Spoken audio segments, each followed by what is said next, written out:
बिस्मिल्लाहिर्रहमानिर्रहीम। अस्सलाम वालेकुम। पाकिस्तान में कोई वफाकी वज़ीर इत्तलात और हुकूमत का तर्जुमान रहे और उसके बाद भी लोगों के दिलों में अपनी इज़्ज़त को बरकरार रखे तो ये बहुत बड़ा कारनामा समझा जाता है।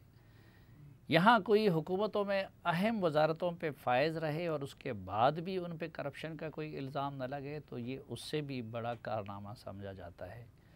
पार्टी ओहदा दे या छीने, एमएनए बने या ना बने, लेकिन उसके बाद भी अपनी क़यादत और पार्टी से वफ़ादारी को बरकरार रखे तो ये उससे भी बड़ा कारनामा समझा जाता है।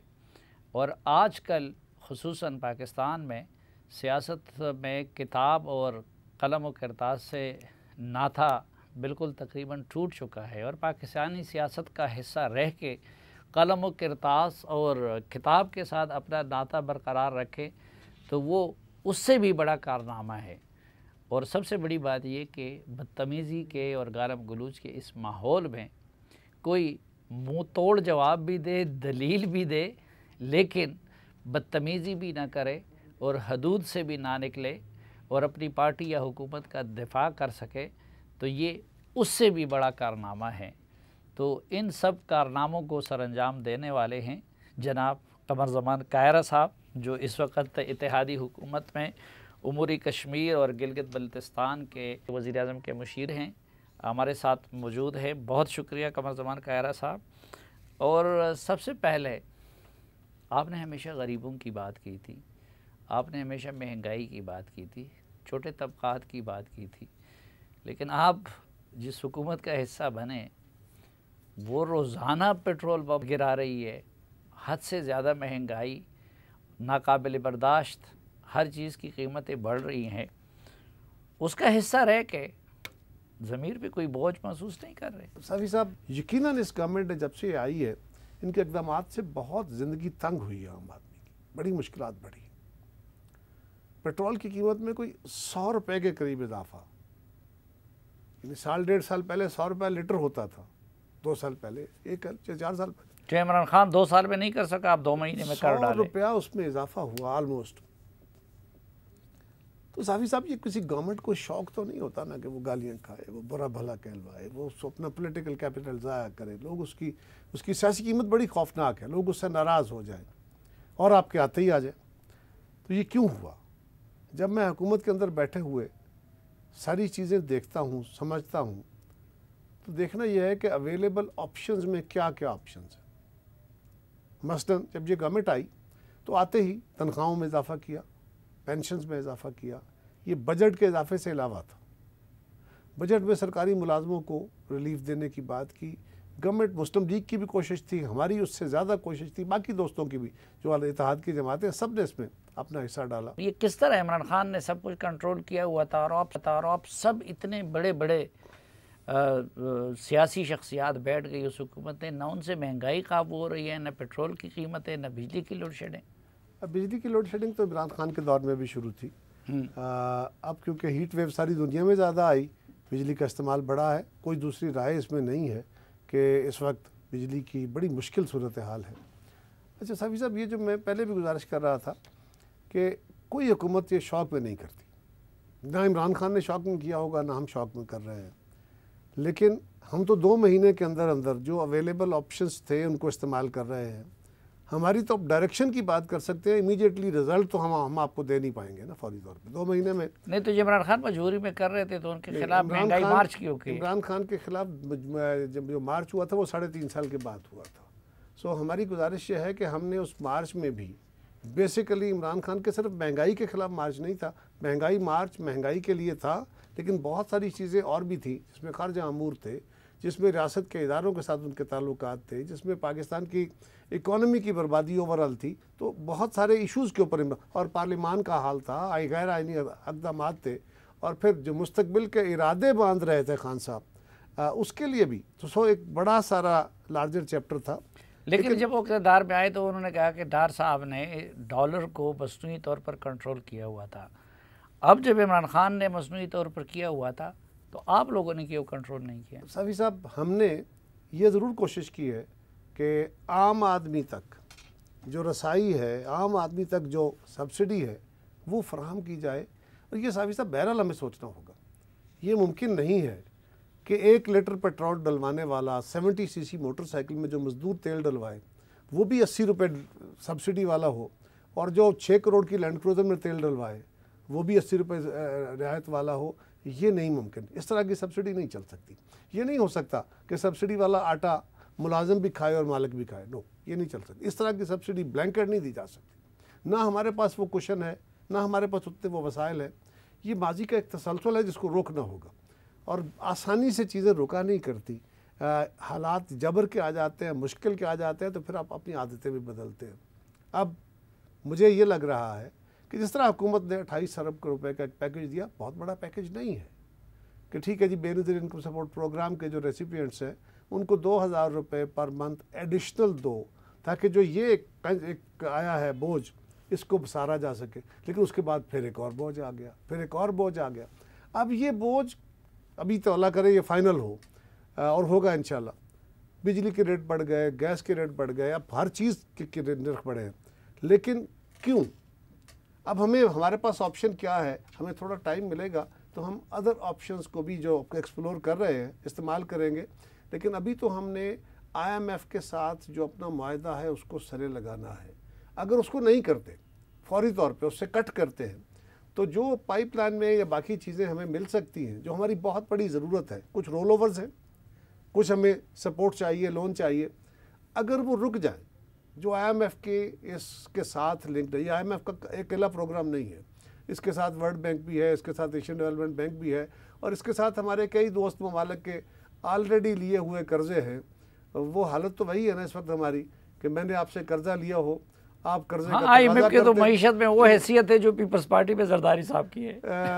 चले, ये आपका अपना एक तर्ज है, लेकिन मैं तो ये PTI में इमरान खान की है। तो मैं अगर किसी से उधार लिया हो, उधार देने के दिन आ जाए, पैसे पास ना हो, तो फिर क्या होता है? बंदा कहता है कि यार घर तो चल नहीं रहा, कहीं और से भी लेना है, लेकिन आपसे गुजारिश करूंगा कि कुछ दिन और निकालो, तो वो भी रुक जाएंगे। अब ऑप्शन क्या है कि या श्रीलंका बन जाओ, या अपने सबकी अवाम की भी बेल्ट टाइट करो, अपनी भी बेल्ट टाइट करो, रसाइल पैदा करने की कोशिश करो, दोस्तों से मदद लो, और एक दफ़ा चीज़ों को थोड़ा स्ट्रीमलाइन करके स्पेस पैदा करो कि हम अपनी फ़िलासफ़ी के तहत, अपने मंशूर, अपने असूल के तहत लोगों को रिलीफ भी दिला सके। ये एक लंबा सफ़र है, आसान नहीं है, मुश्किल काम नहीं। सफ़र तो लंबा है, लेकिन कहर साहब, उन्होंने, इमरान खान साहब ने IMF के साथ जो मुआहदा किया है उसकी रूह से तो अब तेल की कीमतें और भी बढ़ जानी ज़रूरी है, उसकी रूह से तो बिजली की कीमत और भी बढ़ जानी ज़रूरी है, उसकी रूह से तो टैक्सेस और भी बढ़ जाने ज़रूरी हैं जो उनका मुआहदा है। तो क्या आप ये सब कुछ करते रहेंगे? ऐसा नहीं है, सख्त की भी एक हद होती है।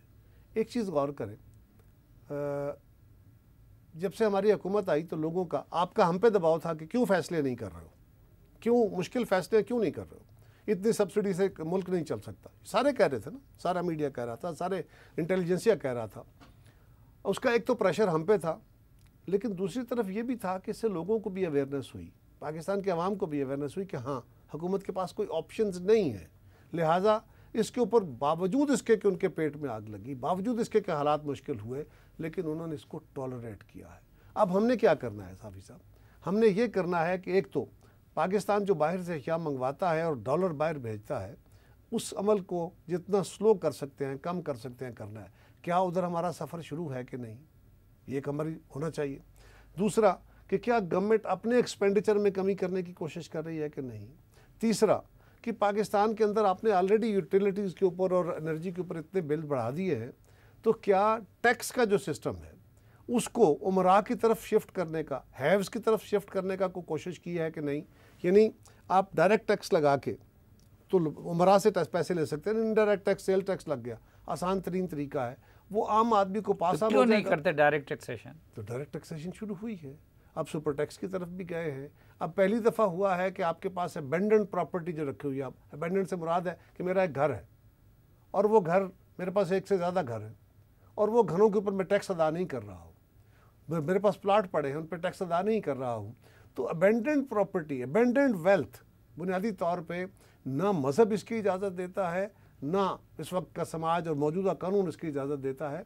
इसलिए कि दौलत इंसानों के काम आनी चाहिए, मुझे नफ़ा कमाने का हक है, लेकिन मेरी दौलत प्रोडक्टिविटी में लगनी चाहिए वो अगर अबेंडेंट होकर एक जगह पड़ी रहेगी और मुझे दौलत कमाने का हक है, लेकिन मुझे उसमें टैक्स देने का भी हक है, और सबसे ज्यादा स्कैंडिनेवियन कंट्रीज देते हैं। सर जितना पैसा रोल ओवर होगा अब मुझे जो उतना टैक्स आएगा। मुझे जो नसीहत हुकूमत की तरफ से की जाती है कि 2 कप की बजाय 1 कप मैं चाय पी लूँ, वो सिगरेट पे टैक्स क्यों नहीं लगाता, उसको अमेरिका, बरतानिया और उनके लेवल के बराबर क्यों नहीं लाता? इसलिए कि वो माफियाज है और हुकूमतों को ओबलाइज करते हैं। साहब मैं आपको तसल्ली से ये बात कह रहा हूँ कि इस दफ़ा भी सिगरेट के ऊपर टैक्स वज़ीर आज़म की और काबीना की ये ख्वाहिश थी कि प्रपोज था कि पिछले साल के टैक्स से 25 अरब आगे बढ़ाया जाए। हमने कहा नहीं, 100 अरब लेके जाना है और 100 अरब का टैक्स लगाओ इस सेक्टर पर। लेकिन फिर बड़ी बहसो तमीज़ के बाद तय हुआ कि 25 भी नहीं और 100 भी नहीं, 50 अरब रुपया एडिशनल टैक्स लिया जाएगा इस सेक्टर से। लेकिन साथ एक मसला ये भी था कि अगर आप फॉर्मल सेक्टर को, जो 2-3 फैक्ट्रियाँ हैं जो मेजर टैक्स दे रही हैं, तो बहुत सारी वो शख्सियतें भी हैं जो टैक्स खा रही हैं। अगर आप फॉर्मल सेक्टर को बहुत ज़्यादा टैक्स कर देते हैं, उनसे आमदन आपकी कम हो जाती है, वो महंगाई, तो दूसरे सेक्टर को, इनफॉर्मल सेक्टर को जो टैक्स नहीं दे रहा, वेयन कर रहा है, उनके यहाँ ये प्रॉफिट शिफ्ट होने यानी वो ग्रोवर का भी इस्तेसाल कर रहे हैं। ज़्यादातर हमारे मर्दान और सवाबी में हैं, लेकिन वो न टैक्स देते हैं और पता नहीं क्या कुछ करते हैं। सारे आके सेनेट में बैठे हुए हैं, इमरान खान साहब ने 3 को सेनेटर बना दिया है। अब मैं सिर्फ सिंपल सवाल है कि सिगरेट की जो डब्बी ऑस्ट्रेलिया में $27 की बिकती है, वो पाकिस्तान में $1.25 की क्यों है? WHO का भी मुतालबा है, सेहत के लिए भी नुकसानदेह। तो ये हुकूमत अगर ज़रूरतमंदाना फैसले कर रही है तो ले आए सिगरेट की कीमत उसके बराबर। मैंने गुजारिश की कि 20 और 40 पैसे पर सिगरेट बढ़ाने की बात की थी, उससे भी आगे ले जा रहे हैं, और ये बात दुरुस्त है, इसको मज़ीद टैक्स होना चाहिए। लेकिन इस सेक्टर को टैक्स इस तरह करने के साथ साथ जो टैक्स नहीं दे रहा, जो टैक्स एवेजन में है, उसको टैक्स नेट में लाने के लिए टारगेट्स आपने करने हैं, क्योंकि आपने बैलेंस करके चलना है। वो जो जिन इकोनॉमीज़ का जिक्र आप फरमा रहे हैं ना, वो इकोनॉमीज़ हैं बड़ी कैलकुलेटेड, और वहाँ पे एवेजन बहुत मुश्किल है।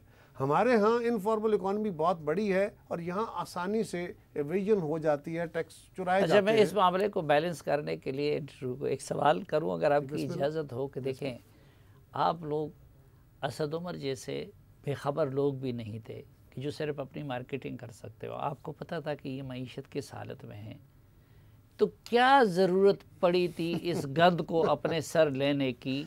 इमरान खान को करने देते।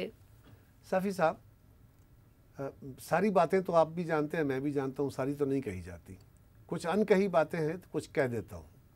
गुजारिश यह है कि आपके इन सियासी जमातों के पास ऑप्शन क्या था। हम ये कह रहे थे कि इस मुल्क को आगे चलाने के लिए इकॉनमी दिन ब दिन मुश्किल हालात में जा रही है, और भी पाकिस्तान की एक्सपोर्ट्स बेहतर होंगी। रेमिटेंसेस बड़े शोर करते थे कि रेमिटेंसेस हमारे दौर में बहुत ज़्यादा होती हैं, इन 2 महीनों में रिकॉर्ड रेमिटेंसेस हुई हैं।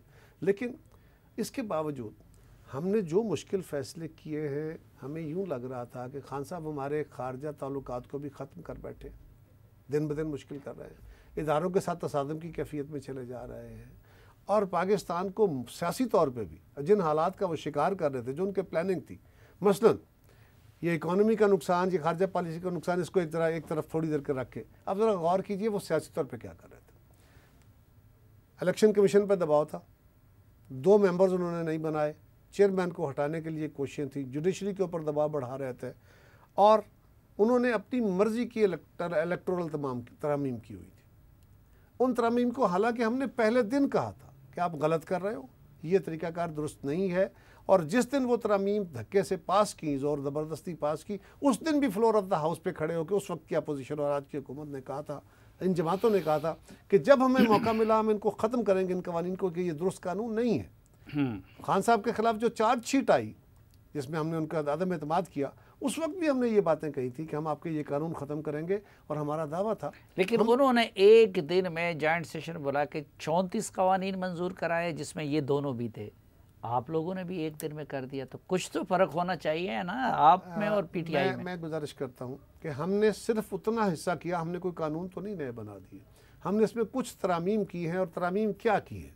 मसलन इलेक्शन कमीशन हमें कह रहा है कि हम EVM के तहत इलेक्शन नहीं करा सकते, प्रोक्योरमेंट ही नहीं हुई, ट्रेनिंग नहीं हुई, आगे उसकी प्रैक्टिस होनी है तो एकदम नहीं हो सकता। अब जब तक ये लॉ ग्राउंड पे मौजूद है वो किसी और तरीके से इलेक्शन कराने की तरफ भी नहीं जा सकते। लिहाजा इस लॉ को रिपील करना ज़रूरी है ना, कि आप उनके हाथ खोलें कि हाँ इसको छोड़ो, जो नॉर्मल प्रोसेस है उसके तहत इलेक्शन की तैयारी तो करो। ये ना हो कि इलेक्शन कमीशन को हम कहें इलेक्शन कराओ और वो कहे जी हम तो कर ही नहीं सकते। इसी तरह जो ओवरसीज़ पाकिस्तानीज़ का वोट था, इलेक्शन कमीशन कह रहा है कि ये हमारे लिए पॉसिबल नहीं है, हम भी कह रहे हैं पॉसिबल नहीं है, हमें छोड़ दें। अभी इसके लिए कोई हमारा मैकेनिज़्म मौजूद नहीं है। खान साहब मुतालबा कर रहे हैं कि जी फौरी तौर पर इलेक्शन कराओ, से अगले 6 महीने में, अगले साल में, 1.5 साल में इलेक्शन होने। उसके लिए पहले से आज से प्रिपरेशन अगर नहीं होगी तो ओवरसीज़ पाकिस्तानीज़ का आपने वोट रखा हुआ है। नहीं तो क्यों छीना आपने ओवरसीज़ पाकिस्तानीज़ के वोट नहीं छीना हमने उस तरीकाकार को तब्दील किया है जो तरीकाकार प्रैक्टिकेबल नहीं है, जो आसानी से वोट की जो सीक्रेसी अब क्या तरीका है उनके पास वोट डालने? उनके पास वोट डालने का अपना हक है। जो पाकिस्तान में आएंगे अपना वोट इस्तेमाल करेंगे। हम उससे बियॉन्ड जाना चाहते हैं और हमने इलेक्शन कमीशन को ये भी कहा है कि आप उनके वोट डालने का तरीकाकार कोई तय करो जो ट्रांसपेरेंट भी हो, सीक्रेसी ऑफ द बैलेट भी बहाल रहे और वो वोट भी डाल सके।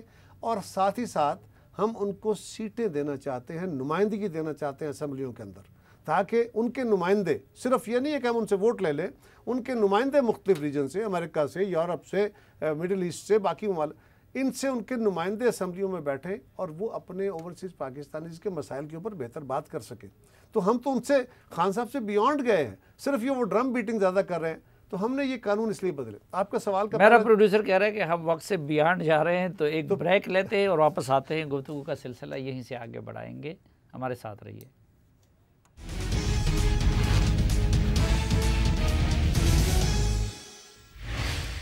एक बार फिर खुशामदीद आपको जिरगे में। हमारे साथ हैं आज के जिरगे में उमरी कश्मीर और गिलगित बल्तिस्तान के लिए वज़ीर-ए-आज़म के मुशीर जनाब कमर ज़मान कायरा साहब। और कायरा साहब, पहले जो गुफ्तगू हो रही थी मैंने उससे ये नतीजा अख़ज़ किया कि आप समझते थे कि ये हुकूमत, इसकी ज़िम्मेदारी संभालना, गंद को अपने सर लेना है, लेकिन आप लोगों ने मुस्तक़बल के खौफ से या इमरान ख़ान साहब के दोबारा आने के खौफ से या कुछ तकर्रियों के खौफ से इस गंद को अपने सर ले लिया। अच्छा सफ़ी साहब, सवाल ये है कि ये बात आपके एंगल से एक हद तक ये दुरुस्त कि हमें ये ख़दशात थे। अगर ये ख़दशात दुरुस्त थे कि पाकिस्तान की इकॉनमी और ख़राब हो जाएगी, ख़ारजा महाज और ख़राब हो जाएगा, हमारी एक्सपोर्ट्स और गिर जाएंगी, पाकिस्तान का इलेक्शन कमीशन और बर्बाद हो जाएगा, लोगों का जमहूरी अमल पे बिल्कुल यकीन ख़त्म हो जाएगा, इमरान खान साहब अपनी मर्ज़ी की तकर्रियाँ करा के इस मुल्क को एक हिटलर का निज़ाम देना चाहेंगे और वो हम कबूल कर लेते तो पाकिस्तान के लिए बेहतर होता। वो देखते हुए कि ये पाकिस्तान को जिस बड़े खड्डे में फेंकने जा रहे हैं उससे तो निकलने का रास्ता कोई नहीं होगा। आज भी बहुत मुश्किल है, आज भी रास्ते मुश्किल हैं, आसान नहीं है, लेकिन तब शायद इम्पॉसिबल हो जाता। लेकिन आप नहीं समझते कि अदब-ए-एतमाद का ये काम करके और हुकूमत लेके आप लोगों ने इमरान खान साहब की डूबती हुई सियासत को एक नई ज़िंदगी दी? नहीं, हमने पाकिस्तान को डूबने से बचाया है। इमरान खान साहब की सियासत से मुकाबला कर लेंगे। उनकी ताकत इन चीज़ों पे नहीं खड़ी थी। उनका नैरेटिव कल भी गलती था, झूठ था, आज भी झूठ पे है। कल वो आवाम को गलत दावे करके ख्वाब दिखा रहे थे, आज वो अमेरिका की साजिश के ऊपर खेल रहे हैं, तो कितने दिन खेलेंगे? लेकिन कल तक आप लोग अमेरिका के मुखालिफ थे। कल तक ये कहा जा रहा था कि भुट्टो को अमेरिका के ईमा पे फांसी दी गई, उनको एटमी प्रोग्राम शुरू करने की सज़ा दी गई। आप लोग आज उस अमेरिका के ईमा पे और उसकी साजिश के तहत इमरान खान की हुकूमत को गिराने का हिस्सेदार बने। देखिए, पहली बात तो यह साफ़ी साहब, तारीख़ बड़ी बेरहम है और वो अपना आप उगल देती है जो सच हक़ाइक़ आ जाते हैं सामने। भुट्टो साहब के साथ जो कुछ हुआ कोई छुपी हुई दास्तान नहीं है और हम जो कहते थे वो सारी तारीख़ अब खुल गई। अब तो वो जो नहीं मानते थे वो भी कह रहे हैं, खान साहब भी बल्कि कह रहे हैं। लेकिन गुजारिश ये है कि हम अमेरिका के कोई मुखालफ और दुश्मन नहीं थे, हमें अमेरिका से कोई दुश्मनी नहीं है। हमें अमेरिका को पाकिस्तान के मामलात में मदाखलत करने से बाज रखना है और पाकिस्तान के मफाद को प्रोटेक्ट करना है। बड़ा सिंपल इशू है। और अगर हमें दुनिया के बाकी ममालिक की तरह अमेरिका से भी उसकी सपोर्ट मिलती है, हमने वहाँ ट्रेड करनी है, हमारे बहुत सारे पाकिस्तानी जो रेमिटेंसेस का हम जिक्र करते हैं बेशुमार वहाँ बैठे हैं और वो भी एक ऐसी ताकत है, आज एक ग्लोबल वर्ल्ड में आप बैठे हुए हैं। ग्लोबल विलेज के इस दुनिया में जो बड़ी ताकतें हैं उनका इकोनॉमिक इशूज़ के ऊपर बाकी जगहों पे उनके अपने कंट्रोल्स होते हैं, उनकी अपनी एक से होती है। तो हम बिला वजह एक हाथी से सर टकराने की बजाय ये चाहते हैं कि इज़्ज़त और अना और आबरू का रास्ता रखा जाए। लेकिन दावतें दे के लड़ाई ना लड़ी जाए। अगर लड़ाई आ जाए तो फिर बिस्मिल्लाह। लेकिन खान साहब ये कहते हैं कि मैंने रूस जाकर उस हाथी से सर टकरा दिया जिसने आप लोगों को इस्तेमाल करके उनकी हुकूमत गिरा दी।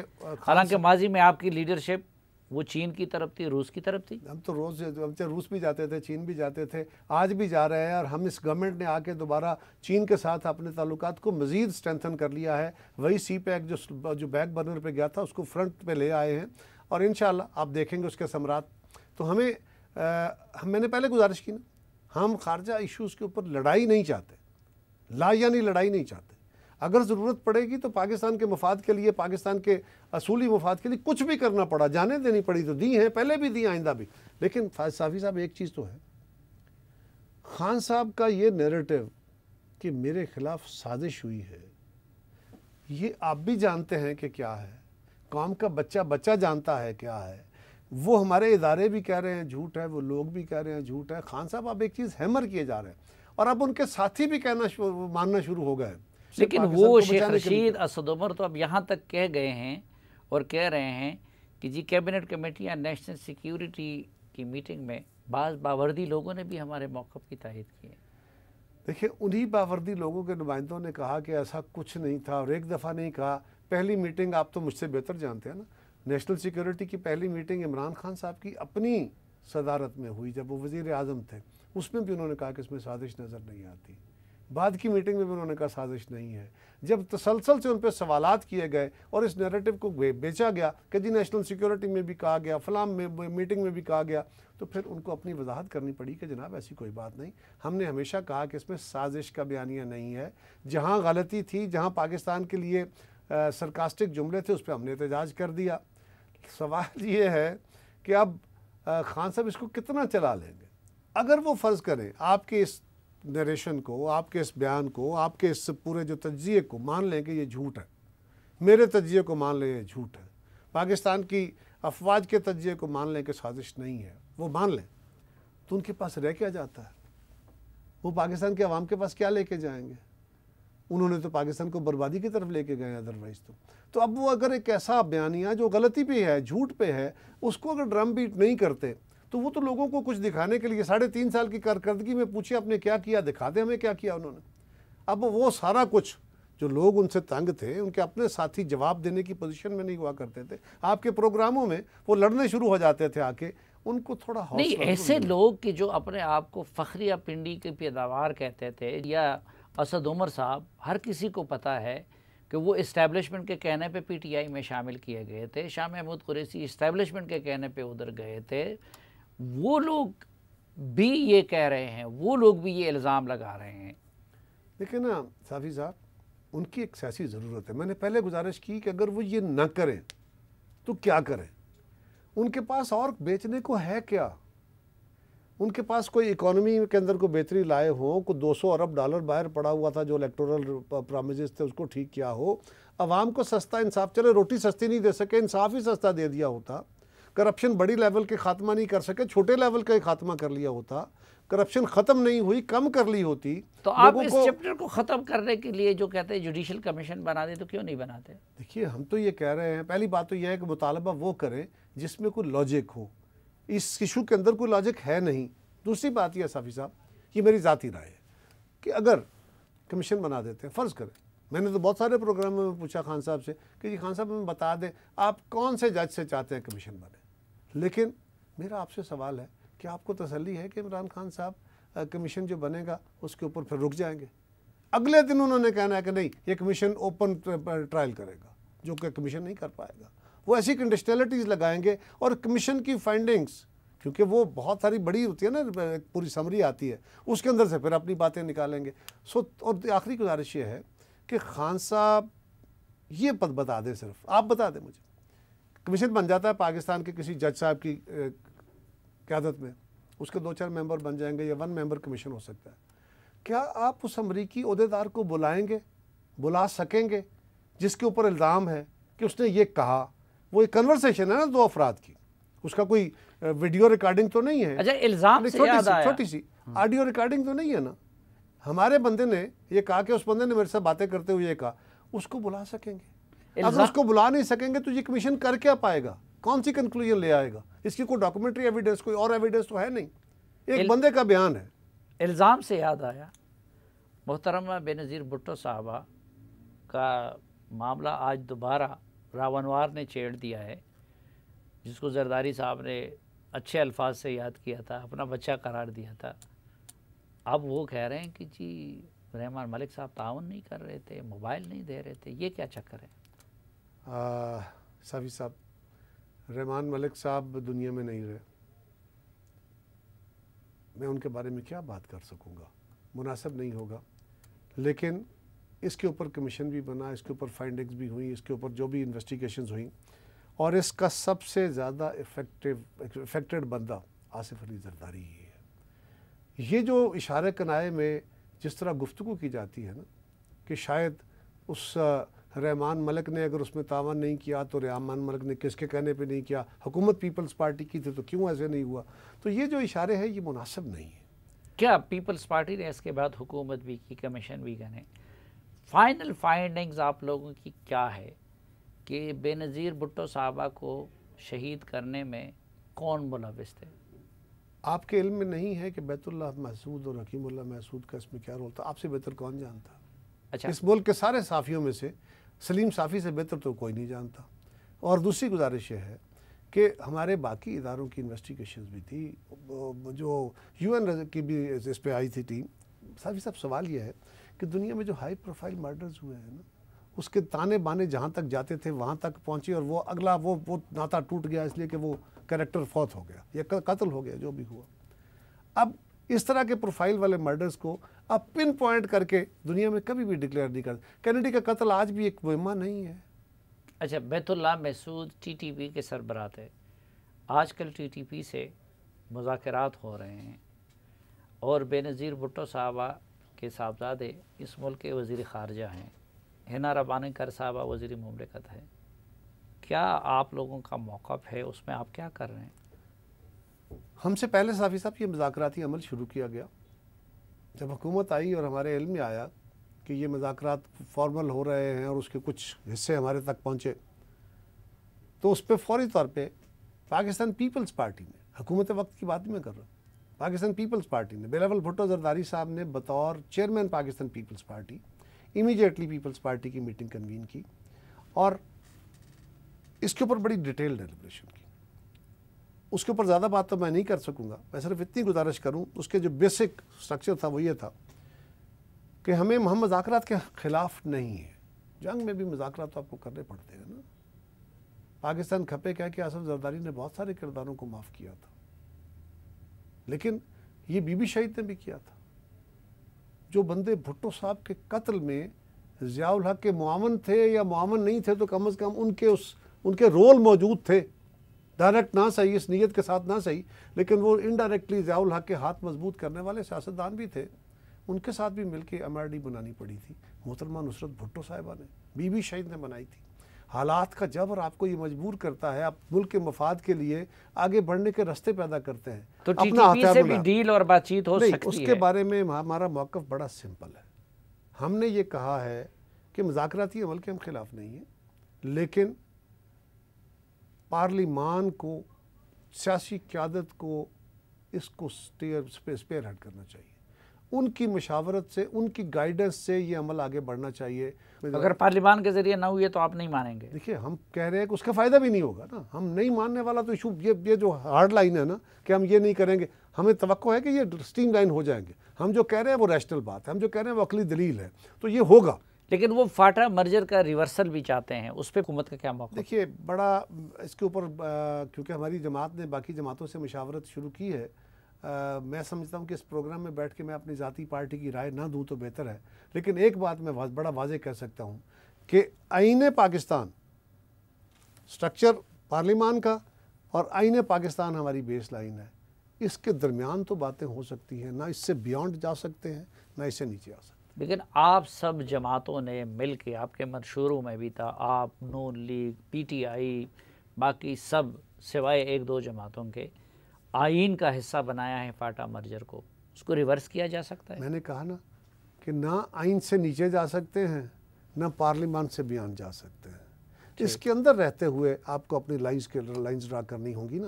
लेकिन इसके ऊपर ये राय मैं अपनी दे रहा हूँ, मैं इससे ज़्यादा बात ना करूँ तो मुनासिब है, क्योंकि जब आपने बाकी जमातों के साथ अभी मशावरती अमल करना है और पाकिस्तान की सारे ज़िम्मेदारान ने बैठ के जिस तरह हम समझ रहे हैं माजी में भी इस तरह हुआ, तो इंशाअल्लाह ताला हमारा मौक़िफ़ कोई कन्फ्रंटेशन नहीं है। ठीक, हमारा मकसद किसी चीज़ को डिसओन करना नहीं है, हमारा मकसद उस सारे अमल को स्ट्रेंथन करना है और स्ट्रीमलाइन करना है। मेरी भी टीम से मुशावरत करनी पड़ती है और वो वक्फे का कह रहे हैं, तो एक सी ब्रेक, उसके बाद वापस आएंगे।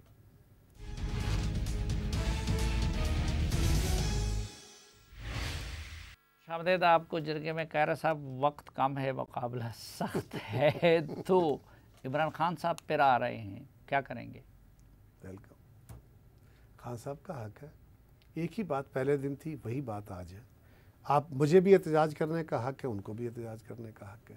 मुझे भी हुकूमत के ऊपर तनकीद करने का हक था, उनको भी ये हक हासिल है। आपको आज भी है, हासिल है, होना चाहिए। उसका एक तरीक़ाकार है, अगर वो अपने उस तरीक़ाकार जो आइन और कानून के दायरे के अंदर रहते हुए बिस्मिल्लाह ज़रूर आए। वो सियासत से इस्टेब्लिशमेंट के रोल का खात्मा चाहते हैं, आप लोगों का पुराना मुतालबा था, आप हमनवा क्यों नहीं बन जाते? क्या कहते हैं, क्या कहते हैं साफ़ी साहब, आप तो ना कहिए। खान साहब ने तो आज भी कहा है कि मैंने न्यूट्रल्स को कहा था कि न्यूट्रल ना रहें, ये तो ना कहें। खान साहब तो उनसे दावे कर रहे हैं, मुतालबे कर रहे हैं, और वो कह रहे हैं कि जनाब आप क्यों नहीं करते। वो तो कह रहे हैं कि अगर मैं इस मुल्क का हुक्मरान नहीं हूँ तो ये मुल्क भले टूटे भले ख़राब हो, फ़ौज भी टूट जाएगी, मुल्क भी टूट जाएगा।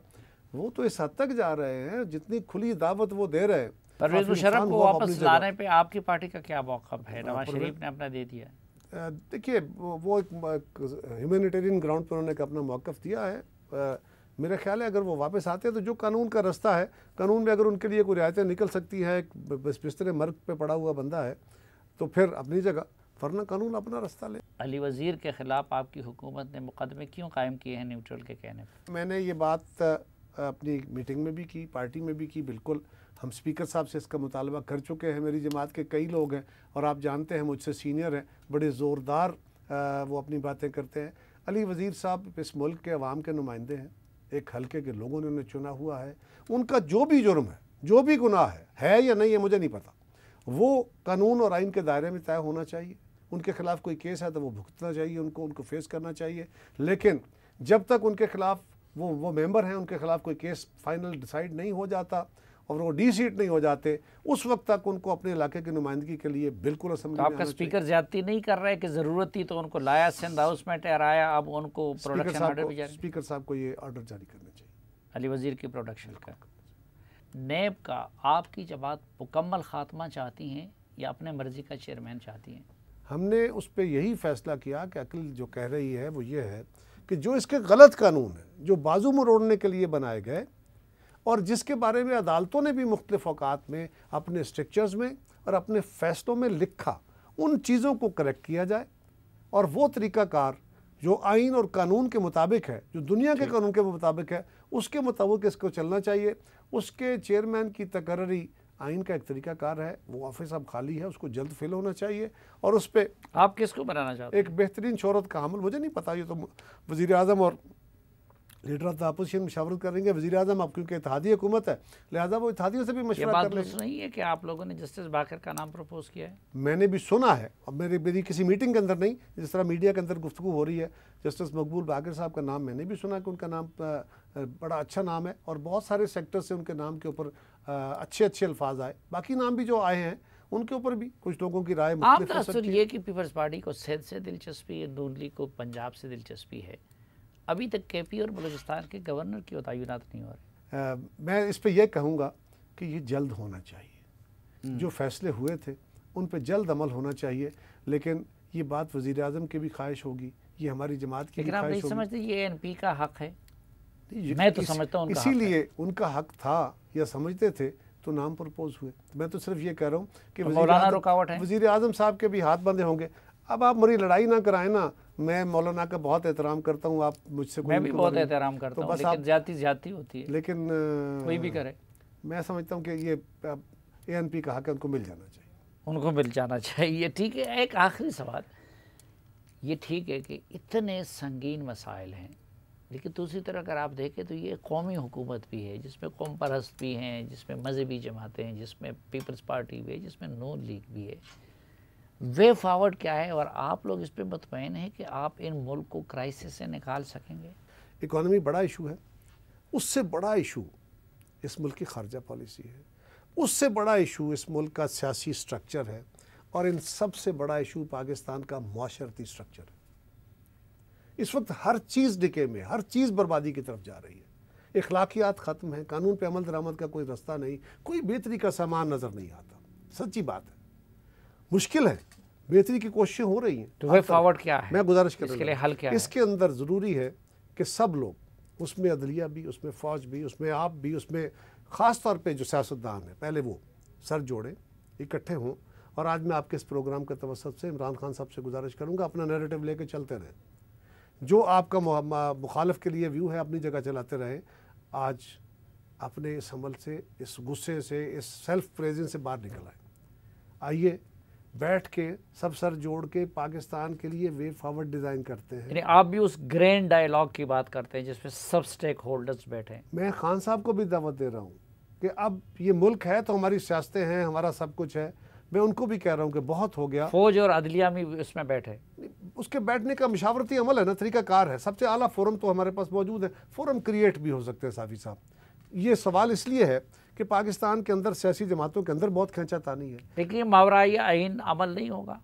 नहीं, मावराई आइन नहीं हो सकता। आप आइन के तहत ही बहुत सारे अमल कर सकते हैं।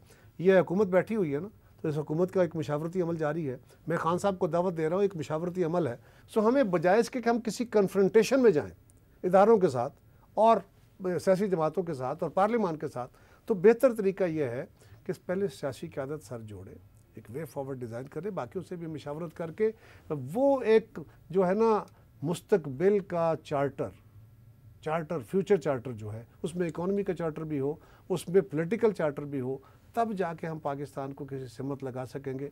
वरना फ्यूचर चार्टर के तयन के लिए तमाम स्टेक होल्डर्स का एक ग्रैंड डायलॉग। जी, मेरी राय ये है, मेरी ज़ाती राय है। मैं दावत दे रहा हूँ अपनी हैसियत में। मैं समझता हूँ कि आज भी इमरान खान साहब को चाहिए कि वो अपने ज़िद छोड़ें। हाँ, उनको वैसे आप पसंद भी थे, बार बार आपको पार्टी में शमूलियत की दावत भी, तो शायद आपकी बात मान लें। बहुत शुक्रिया कमर ज़मान कायरा साहब, हमें वक्त देने और जरगे में तशरीफ़ लाने के लिए। नाज़रीन, इस दुआ के साथ कि ये मुल्क फले फूले, ये अमन का और बर्दाश्त का गहवारा बने, आज के जरगे से कायरा साहब के एक बार फिर शुक्रिया के साथ इजाज़त चाहता हूँ। अल्लाह हाफ़िज़।